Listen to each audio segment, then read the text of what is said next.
नमस्कार दोस्तों, गोरीवाला न्यूज में आपका स्वागत है। आज हम मौजूद हैं चौधरी देवीलाल एडिटोरियम में। आज चौधरी देवीलाल एडिटोरियम के अंदर इनसो की ओर से 22वां युवा सेवा संकल्प कार्यक्रम आयोजित किया गया है। इस कार्यक्रम के आयोजन में हरियाणा के अलग अलग जिलों के विद्यार्थी भी मौजूद रहे। इनसो की ओर से युवा विद्यार्थियों के हितों की रक्षा के लिए दिग्विजय सिंह चौटाला ने इनसो की स्थापना से लेकर आज तक इसमें महत्वपूर्ण योगदान दिया। बता दें कि आगामी 80 दिनों के अंतराल पर विधानसभा के चुनावों का भी आगाज होने वाला है। इस कार्यक्रम को भी कई मानों में आंका जा रहा है। वहीं विद्यार्थियों के मनोरंजन के लिए कलाकारों ने भी अपनी प्रस्तुति देकर विद्यार्थियों को प्रशंसित किया। वहीं दिग्विजय सिंह चौटाला द्वारा छात्र हितों की सोच पर ध्यान केंद्रित करते हुए आज इनसो एक वट वृक्ष का रूप धारण कर चुका है। आज की इस कार्यक्रम के अंदर जननायक जनता पार्टी के राष्ट्रीय अध्यक्ष चौधरी अजय सिंह चौटाला व उप मुख्यमंत्री दुष्यंत चौटाला व उसके साथ साथ कई गणमान्य शख्स मौजूद रही। आइए अब हम उन लाइव रिपोर्टर से आपको रूबरू करवाते हैं।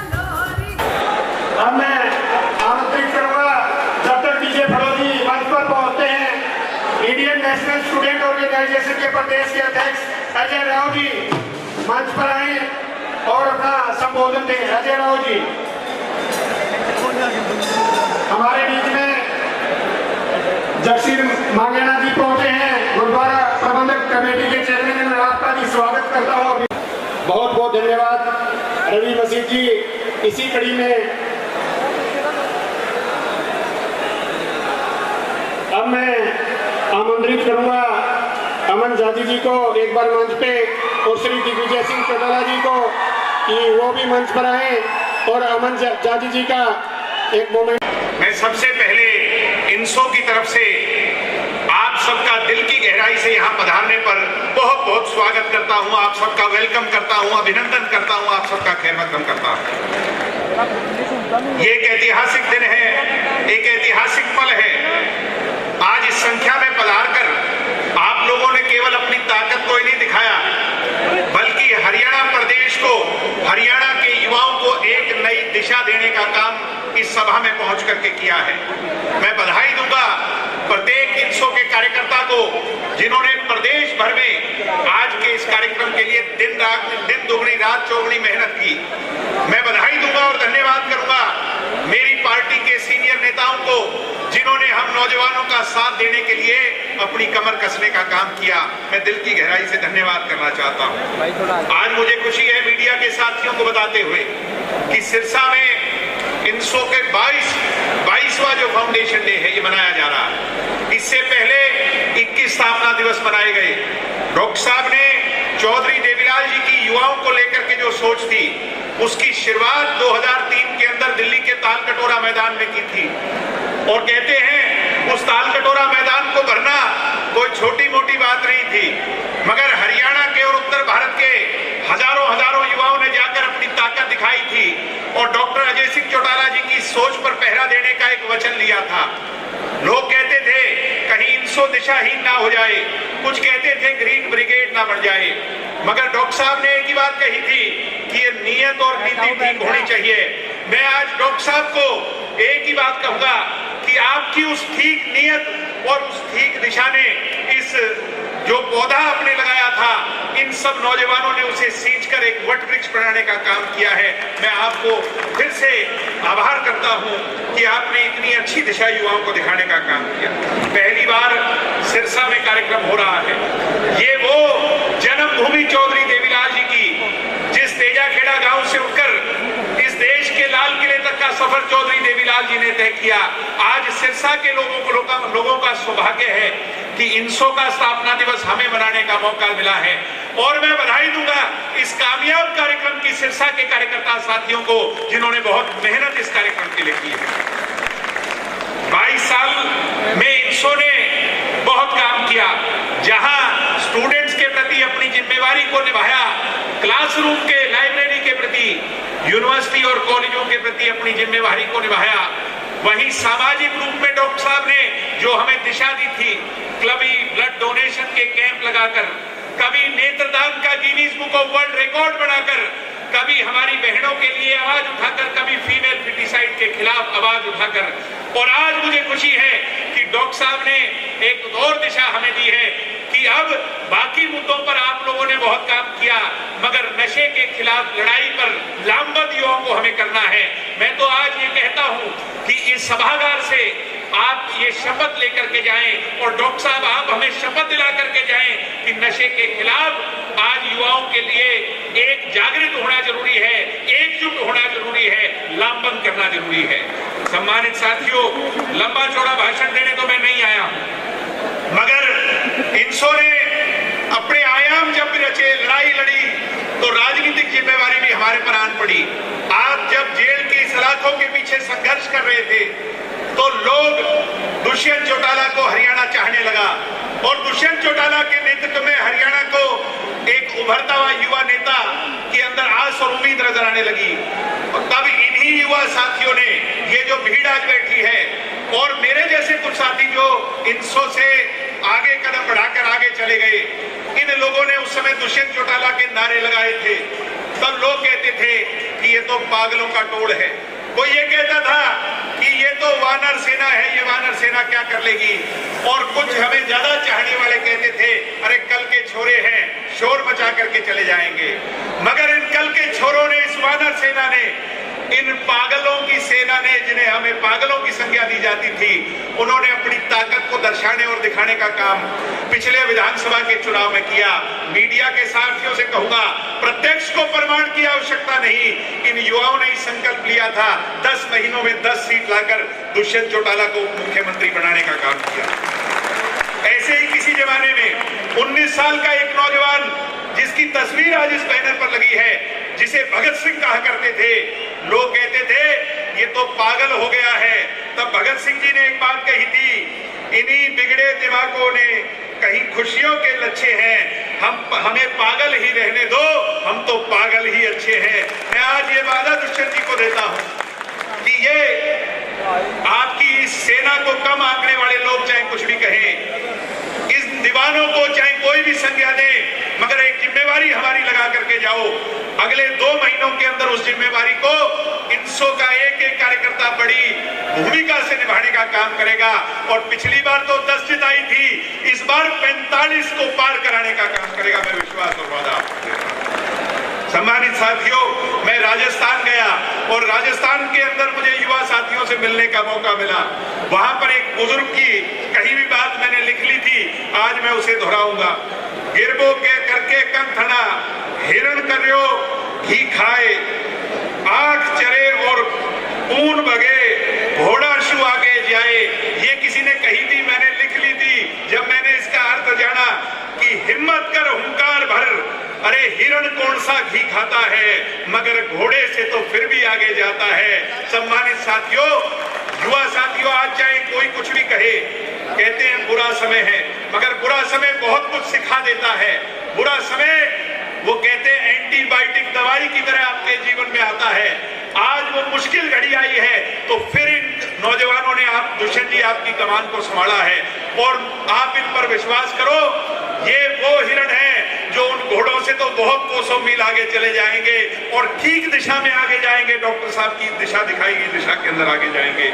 सम्मानित साथियों, सच्चाई को कोई छुपा नहीं सकता, और उपेक्षा भी उसी से होती है, उम्मीद उसी से होती है जो कुछ करता है या जिससे कुछ करने की उम्मीद हो।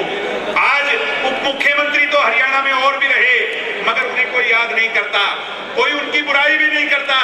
क्यों? क्योंकि उनसे कोई उम्मीद नहीं। बुराई भी उसी की करते हैं जिससे कोई उम्मीद हो। दुष्यंत चौटाला ने वो कर करके दिखाया। जैसे कहते थे, रघुकुल रीत सदा चली आई, प्राण जाए मगर वचन ना जाए। 75% आरक्षण का वादा आपसे किया था। मैं पूछता हूं युवा साथियों, उसको पूरा किया कि नहीं किया? मैं पूछता हूं मेरी माताओं बहनों से कि 50% का वादा आपसे किया था, उसको पूरा किया कि नहीं किया? हाथ खड़े कर करके बताओ मेरी बहनों, उस वादे को पूरा किया कि नहीं किया? ऐसे ही जो वादे किए, बैकवर्ड समाज के लोगों से 8% का वादा किया, उसे पूरा किया, सभी वादों को पूरा किया। आज इसीलिए लोग आपकी बुराई करते हैं, क्योंकि जो बुराई करने वाला है वो भी कुछ ना कुछ हमें सिखाता है। माझी तेरी कश्ती में तलबगार बहुत हैं, इस पार कुछ मगर उस पार बहुत हैं। जिस शहर में तूने खोली है दुष्यंत शीशे की दुकान, उस शहर में पत्थर के खरीदार बहुत हैं, पत्थर के खरीदार बहुत हैं। मुझे उम्मीद है कि हम ऐसे लोगों को जवाब देने में कामयाब होंगे। हमें प्रेरणा लेनी होगी बाबा साहब भीमराव अंबेडकर जी से, हमें प्रेरणा लेनी होगी शहीद आजम भगत सिंह से, चौधरी देवीलाल सरीखे के लोगों से। हमें प्रेरणा लेनी होगी स्वामी विवेकानंद जी के उन दिखाए हुए रास्तों से। हमें प्रेरणा लेनी होगी रानी लक्ष्मीबाई से, कल्पना चावला सरीखे की, हमारे महान योद्धाओं से। एक ही लक्ष्य कि मेहनत करो और सफलता के मुकाम तक पहुंच जाओ। सफलता दूर नहीं है। सम्मानित साथियों, अपनी तारीफ खुद करो। बुराई के लिए तो सारा जमाना बैठा है और आज आपने ये दिखा दिया कि इनसो की ताकत क्या है। सम्मानित साथियों, कांग्रेस और भाजपा के लिए एक ही बात कहूंगा कि जिन लोगों की नजरों में बुरे हैं आप, कह दो उनसे कि नेत्रदान कर लीजिए। हम हटने वाले नहीं, हम तो दुष्यंत चौटाला को चंडीगढ़ ले जा करके मानेंगे। इसी संकल्प के साथ इनसो के बारे में इतना कहते हुए कहूंगा कि हम एक सकारात्मक, एक विचारात्मक संगठन है और इनसो का कार्यकर्ता किसी से कम नहीं है। मैं इनसो में कल था, आज आप हैं, कल कोई और होगा। इनसो अजय सिंह जी का मिशन है जो सदा रहेगा, सदा रहेगा। उस इनसो के मिशन से जुड़ते चले। छात्र हरियाणा का दुष्यंत जी दिशाहीन है।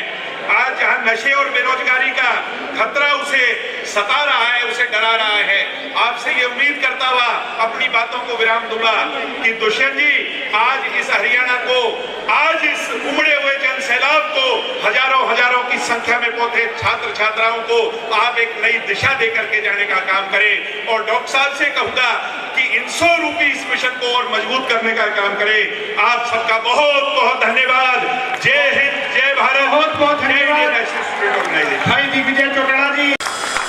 इनसो के 22वें स्थापना दिवस के उपलक्ष्य में जननायक जनता पार्टी और इंडियन नेशनल स्टूडेंट के संस्थापक आदरणीय डॉक्टर अजय सिंह चौटाला जी, जननायक जनता पार्टी के प्रदेश के अध्यक्ष ब्रिज शर्मा जी, आपके बीच में अजीत दिग्विजय सिंह जी, इनसो के राष्ट्रीय अध्यक्ष भाई प्रदीप जी, भाई रवि जी, भाई अजय जी, यहाँ पर मौजूद इनसो के तमाम वरिष्ठ पदाधिकारी, जननायक जनता पार्टी के तमाम कार्यकर्ता साथियों और प्रदेश के अलग अलग विश्वविद्यालयों से आए छात्र छात्राएं, मेरे युवा साथियों, मेरी बहनें, मैं पहले तो आप सबको बधाई देता हूँ कि 22 साल पहले लगाया गया डॉक्टर अजय सिंह चौटाला जी के हाथ से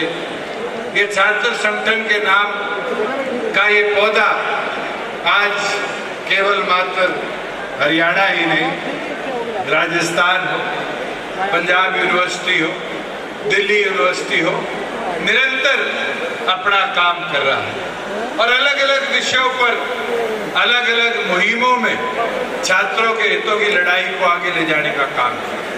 और मुझे खुशी है कि हरियाणा प्रदेश में बहुत लंबे समय के बाद अप्रत्यक्ष तौर पर छात्र चुनाव की लड़ाई को जिस तरीके से इनसो के साथियों ने लड़ा, उसका नतीजा आया कि अप्रत्यक्ष तौर पर छात्र संघ चुनाव हरियाणा प्रदेश में लागू है। मगर आज मैं आपसे वादा करता हूं कि प्रदीप ने जो बात कही थी कि छात्र संघ की लड़ाई हमें सबको लड़नी पड़ेगी। और साथियों, इसके लिए आगामी विधानसभा का जो एक दिन का सेशन होगा, मेरा पूरा प्रयास रहेगा प्राइवेट मेंबर बिल के तौर पर भी छात्र संघ प्रत्यक्ष तौर पर लागू प्रदेश में हो, वो लड़ाई हम लड़ने का काम।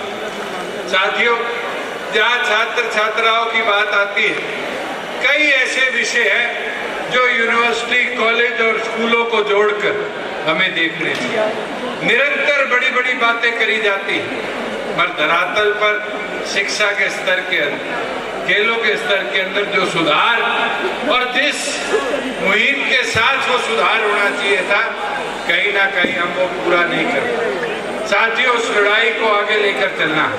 जब आज यहाँ आ रहा था तो मुझे 2-3 लोगों ने अग्निवीरों के बारे में बात की। साथियों, मुझे याद है जब ये योजना आई थी, जब मैंने राजनाथ सिंह जी से मुलाकात कर कहा था कि इन युवा साथियों को जो 4 साल सेवा कर आएंगे, इनके भविष्य की सुरक्षितता कैसे करी जाए, आगे इनका भविष्य कैसे सुरक्षित। और हमने हरियाणा की कैबिनेट में मंजूरी दी थी कि 10% जॉब्स के अंदर हमारी पुलिस में अग्निवीरों के लिए हम आरक्षित सीटें करने का काम करेंगे कि ट्रेंड बच्चे जो वापस आएंगे। मगर शिक्षा के अंदर हम वो फैसला नहीं कर पाए। और अभी मैं डॉक्टर साहब से, डॉक्टर जय सिंह चौटाला जी से जब चर्चा कर रहा था तो उनने ये आदेश दिया कि प्रदेश में दोबारा जब आपकी सरकार बनेगी तो अग्निवीरों के लिए बैचलर्स हो, मास्टर हो या पीएचडी की पढ़ाई हो, पूरी तौर पर सरकारी खर्चे पर, चाहे प्राइवेट यूनिवर्सिटी हो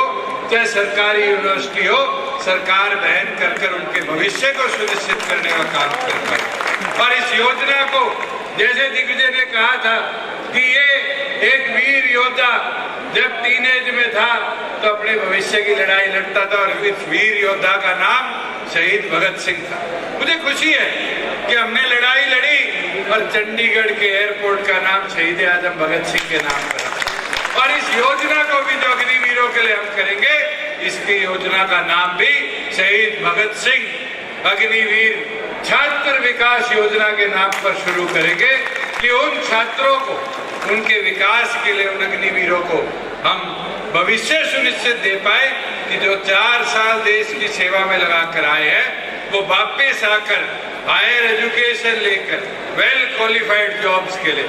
और मैं इसलिए बोल रहा हूँ क्योंकि ये योजनाएं जो बनाई जा रही है, 10% सीआरपीएफ में कोटा दे दिया जाएगा, 10% पुलिस में कोटा दे दिया जाएगा। ये 4 साल की ट्रेनिंग के बाद भी 12वीं पास बच्चे को क्या नौकरी मिलेगी? नौकरी मिलेगी सिपाही को सिपाही की। उसकी तरक्की के बारे में सरकार आज सोचने का काम नहीं करेगी। मगर अगर उसके चाह के मुताबिक उसको बैचलर्स की, मास्टर्स की डिग्री दी जाएगी तो फिर सिपाही की ट्रेनिंग लिया हुआ अग्निवीर भी वापिस आकर पढ़ाई कर अफसर बनकर दोबारा अपनी फौज में जा पाएगा। साथियों, मैं तो आपको एक चीज कह सकता कि सर छोटू राम जी के बारे में हमेशा पढ़ा है। उनने हमेशा गमेरे के उत्थान की, विकास की बात करने का काम किया, पर उनने एक चीज कही थी कि सरकार में रहकर ये काम होते हैं। उनने हमेशा कांग्रेस के विरुद्ध में लड़ाई लड़ी, मगर अपने मुद्दों को मनवाने के लिए उनके साथ जाकर खड़ा होने का काम किया। हमसे भी एक गलती हुई थी, हमने भी आपके अधिकारों को मनवाने के लिए कदम उठाए, बीजेपी के साथ जाने का काम किया। और उस गलती को आज देखते हैं कि जनता जो बीजेपी से नाराज थी वो कहीं ना कहीं हमसे नाराज होकर बैठी। ये मैं वादा आपको करता हूं कि आने वाले भविष्य में गलती दोबारा करने का काम नहीं करें। साथियों, अगर हित की लड़ाई होगी तो अपने हितों को प्राथमिकता देकर, अपने मुद्दों को प्राथमिकता के साथ आगे ले जाने का काम करेंगे। और मैं कई ऐसे विषय हैं जो छात्र छात्राओं के बारे में हमने पूरे भी करे, जैसे हमारी बहनों को बस पास की सुविधा थी, पूरी तौर पर निःशुल्क कराई कि कॉलेज और यूनिवर्सिटी में पढ़ने वाली छात्राओं को बस पास के लिए 1 रुपया देने के काम। पर बहुत बच्चे मेरे को अलग अलग जगह मिले और उनने कहा कि जी बस पास तो बनाया जाता है, पर बस पास नहीं है, बल्कि छात्रों के लिए एक हरासमेंट का अड्डा बन चुका है कि बारी बारी पहले प्रिंसिपल के साइन कराओ, फिर जाओ सीएम के दफ्तर में, फिर पास के लिए फिर लाइन में खड़े हो। ये वादा आज आपको करते हैं कि आपकी सरकार बनेगी तो ऐसी व्यवस्था बनाएंगे कि बस पास के लिए किसी छात्र को किसी के हस्ताक्षर करने की जरूरत नहीं, एडमिशन होने पर ये कॉलेज और यूनिवर्सिटियों में सुविधा लाकर देने का काम करेंगे कि छात्र छात्राओं को अपनी शिक्षा के लिए शिक्षा पे फोकस करने का टाइम मिले, ना कि आई कार्ड और बस पास बनाने के लिए धक्के काटने पड़े। और उसके साथ साथ साथियों, हमने स्कूलों में एक व्यवस्था शुरू करी और वो व्यवस्था बड़ी लाभदायक है। कई बार क्या होता था, प्राइमरी स्कूल तो हमारे छोटे छोटे गांव में थे, मगर मिडिल और सेकेंडरी स्कूल के लिए 8-8, 10-10 किलोमीटर छात्र छात्राओं को जाना पड़ता। इसके लिए हमने व्यवस्था बना कर दी, और व्यवस्था बनाई कि शायद 15 या 16 रुपया प्रति किलोमीटर के हिसाब से 18 सीटर गाड़ी गांव में तय हो जाती थी, और गांव को प्रिंसिपल की वेरिफिकेशन के बाद सरकार उसका पैसा देती थी कि स्कूली छात्र छात्राओं को शिक्षा के लिए दर-दर की ठोकरें ना खानी पड़े। अब तो हमारे हर 20 किलोमीटर में कॉलेज बन चुके हैं, और 20 किलोमीटर के कॉलेज के दायरे के अंदर छात्र छात्राओं को आने जाने की व्यवस्था के लिए ये वादा आज आपसे करते हैं कि वैसी स्कीम बनाने का हम काम करेंगे जिससे 20 किलोमीटर 30 किलोमीटर के दायरे में अगर कोई छात्र छात्रा स्कूल में पढ़ता है, अगर एक बच्चा भी होगा उस गांव से, तो व्हीकल उपलब्ध कराकर उसकी स्कूल शिक्षा को बैकलॉग के तौर पर नहीं पर फ्रंट फुट के तौर पर शिक्षित करने के लिए उसका सहयोग करने का काम करेंगे। वही आज डॉक्टर जय सिंह चौटाला जी के आदेश है कि हमारे प्रदेश के सबसे ज्यादा युवा साथी 2 व्हीलर यूज करते हैं, मोटरसाइकिल हो, स्कूटी हो, चाहे स्कूटर हो। हमने बारी बारी सोचा, बारी बारी देखा कि 2 व्हीलर अगर कोई यूज करता है तो माध्यमिक और गरीब वर्ग का आदमी भी करता है, जो छोटा दुकानदार है, मजदूर है, और उसके ऊपर रजिस्ट्रेशन का एक दबाव रहता है, और रजिस्ट्रेशन का खर्चा भी बारी बारी आता है। साथियों, ये आज हम घोषणा करते हैं, जिस दिन आपकी सरकार बनेगी 2 व्हीलर के ऊपर से रजिस्ट्रेशन फीस पूरी तौर पर समाप्त करने का काम, जिससे हमारे गरीब को, कमेरे को, छात्रों को आने जाने के लिए अपना 2 व्हीलर अपने खुद के, जैसे चौधरी देवीलाल जी ने ये उदाहरण डॉक्टर साहब ने दिया था कि चौधरी देवीलाल जी ने ट्रैक्टर पे से टैक्स माफ किया, और मुझे वो दिन याद है जब केंद्र की सरकार ट्रैक्टर पे टैक्स लगाने का काम कर रही थी, तो पार्लियामेंट में 1 महीने लेके गया था, नहीं गया था ट्रैक्टर, और उसको वापस गाड़ा बनाया। वैसे ही युवा साथियों का, माध्यमिक गरीब वर्ग का ये साधन इसी प्रकार से हम टैक्स फ्री कर आपके बीच में देने का काम करेंगे। साथियों, मैं एक चीज जरूर कहना चाहूंगा, 4.5 साल में बहुत से ऐसे वादे थे जो हमने पूरे किए, और उसका एक वादा ऐसा था जो प्राथमिक तौर पर आपके जीवन पर बहुत महत्व रखता था, वो था हरियाणा प्रदेश के रोजगारों में 75% हिस्सा। मुझे याद है कि कांग्रेस और बीजेपी के लोग कहते थे 75% कानून कैसे बनेगा। मुझे चौधरी देवीलाल जी की वो बात याद है जो बुजुर्गों से सुनी है कि 1987 में जब उनने कहा कि बुढ़ापा पेंशन की शुरुआत करेंगे, तो बंसीलाल जी और कांग्रेस के लोग कहते थे कि मैं तो वकील हूँ, चौधरी देवीलाल कैसे पेंशन शुरू कर सकते हैं। तो बंसीलाल जी ने जब ये बात कही तो चौधरी देवीलाल विधानसभा में खड़े हुए और कहा कि बंसीलाल, मैं कोई भेड़ बकरी चराने नहीं आया, कानून बनाने आया। और साथियों, हमने भी वही कदम उठाया, उसी कदम पर चलते हुए चौधरी देवीलाल जी के, कि हरियाणा प्रदेश के युवाओं के भविष्य को सुरक्षित करने के लिए हरियाणा विधानसभा में रोजगार मेरा अधिकार 75% कानून लाने का काम किया। वैसे ही हमारी माताओं बहनों के लिए मुझे खुशी है कि अब पंचायतों में आप जैसी बहनें भी जो यहाँ से डिग्रियां लेके जाती थी, गांव का नेतृत्व कर रही है, पंच बन रही है, सरपंच बन रही है, और तो और जिला परिषद ब्लॉक समिति के मेंबर और चेयरमैन के तौर पर कार्यभार संभाल रही है। आज हर दूसरी कुर्सी पर एक हमारी माता बहन बैठी है, और पंचायती राज संस्थाओं को बड़े अच्छे तरीके से चलाना पड़ रहा है। वर्मा जी और बैठे बैकवर्ड के साथियों को कोई पूछता नहीं था पंचायतों में, क्योंकि 1-1, 2-2 मकान होते थे। आज बीसीए के साथियों को 8% पंचायती राज संस्थाओं में हमने हिस्सेदारी देने का काम किया, और ये वादा करते हैं यही महिलाओं का, बैकवर्ड का सम्मान आज तो पंचायती राज में किया था, राज बढ़ने पर शहरी निकाय में भी कराने का काम करेंगे कि प्रदेश के हर स्तर पर बैकवर्ड और महिला का सम्मान बराबरी से रखा जाए। वही साथियों, हमने 14 फसलें किसान की एमएसपी पर उठाई।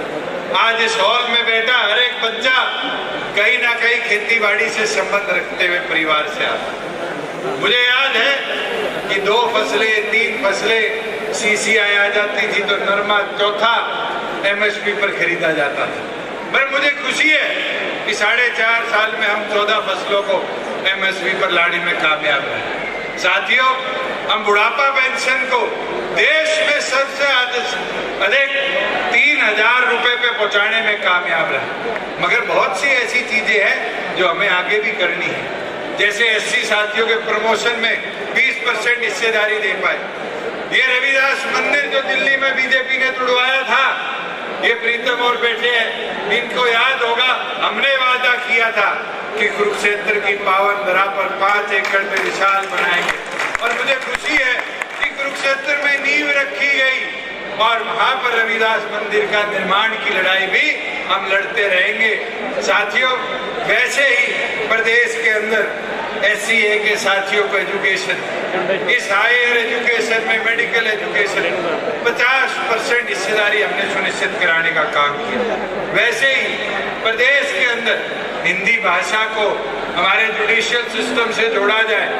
आने वाले समय में जो हमारी ऐसी रूरल बेल्ट की यूनिवर्सिटीज है जहाँ लॉ पढ़ाई जाती है, इनके बड़े हुए बच्चों को हाई कोर्ट में केस लड़ने के लिए अंग्रेजी में अपने आप को ढालना ना पड़े, हिंदी में ही वो अपनी लिटिगेशन लड़ पाए।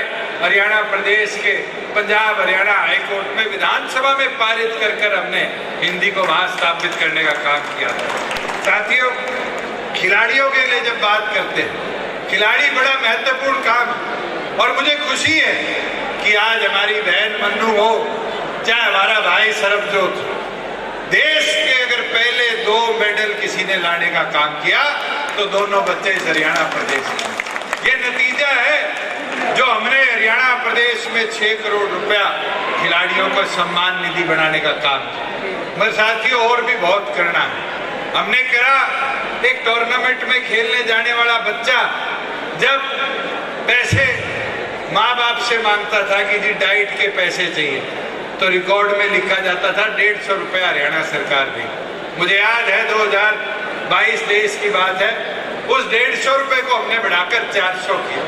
मगर कई खिलाड़ियों से हमने पूछा कि साथियों, ये 400 रुपए में भी एक दिन की डाइट पूरी हो पाती है? तो उन्होंने कहा नहीं हो पाती।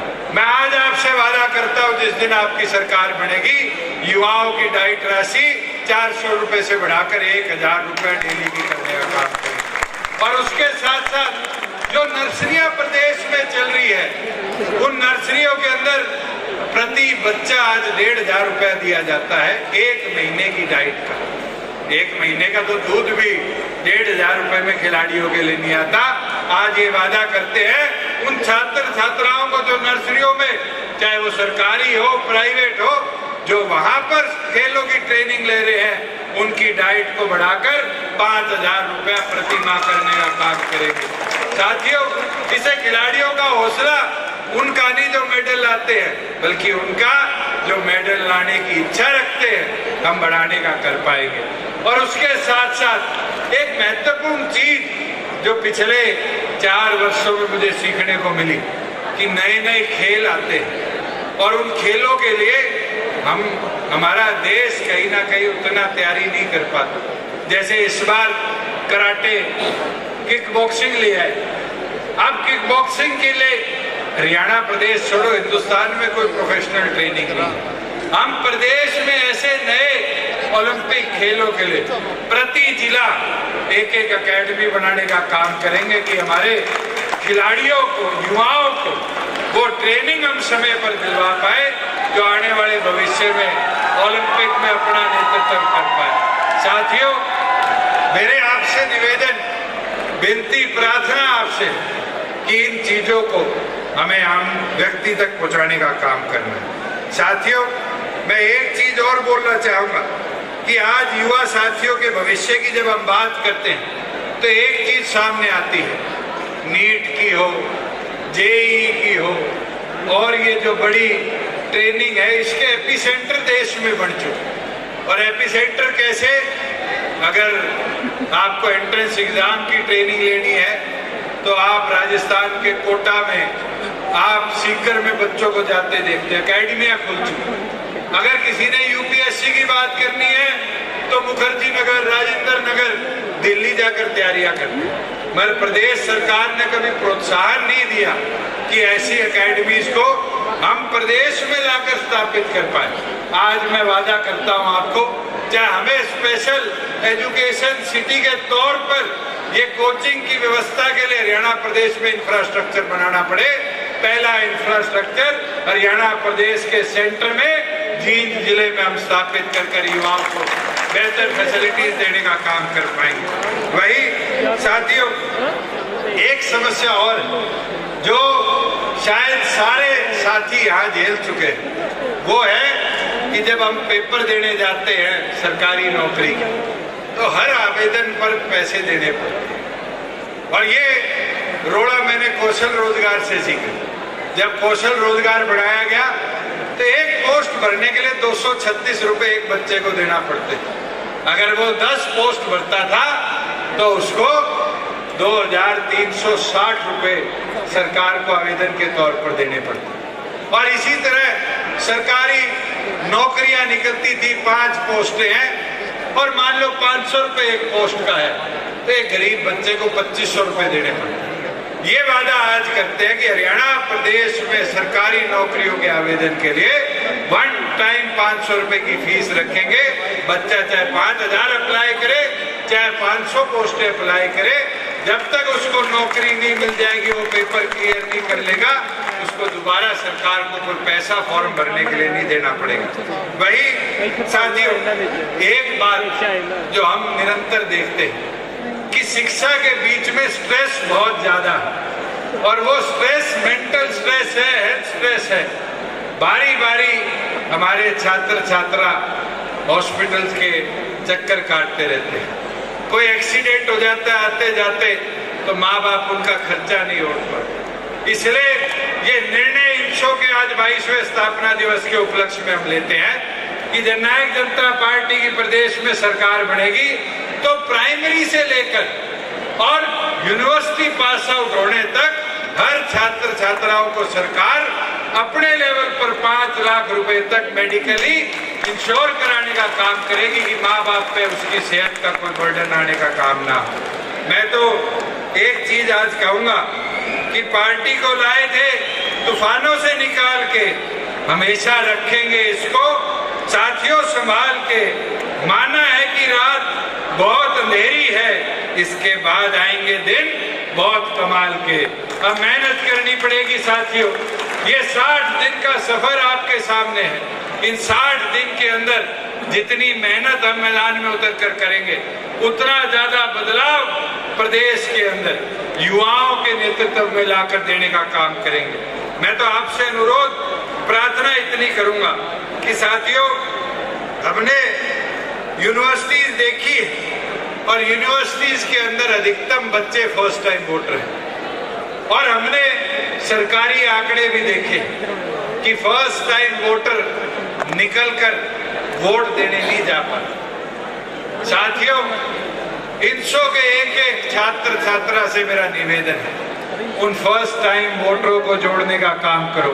मैं तो अजय को, प्रदीप को, रवि को, इनको कहूंगा, गा जाओ सारी यूनिवर्सिटियां और कॉलेजेस, एक एक छात्र छात्रा से संपर्क करो। आज के दिन 25 साल से नीचे नीचे कॉलेज में, यूनिवर्सिटी में पढ़ने वाले प्रदेश के 2 करोड़ में से 35 लाख वोटर हैं। अगर इन 35 लाख वोटरों की ताकत को संभाल पाओगे, इन 35 लाख युवा छात्र छात्राओं को मैदान में पार्टी के साथ खड़ा कर पाओगे, तो तुम्हें कोई नहीं रोक पाएगा। लोग भ्रम फैलाएंगे, कोई क्षेत्रवाद का, कोई जातवाद का, मगर क्षेत्र और जातवाद से अगर कोई सबसे बड़ा विषय है तो मुझे लगता है शिक्षित हरियाणा बनाने का, तरक्कीवान हरियाणा बनाने का, हरियाणा के उद्धार और उत्थान का। और वो मुमकिन हो पाएगा तो आप जैसे छात्र छात्राओं की भागीदारी से और फर्स्ट टाइम वोटरों की बढ़ चढ़कर पार्टिसिपेशन से, जो आपकी पार्टी की ताकत को बढ़ाने का काम करेगी।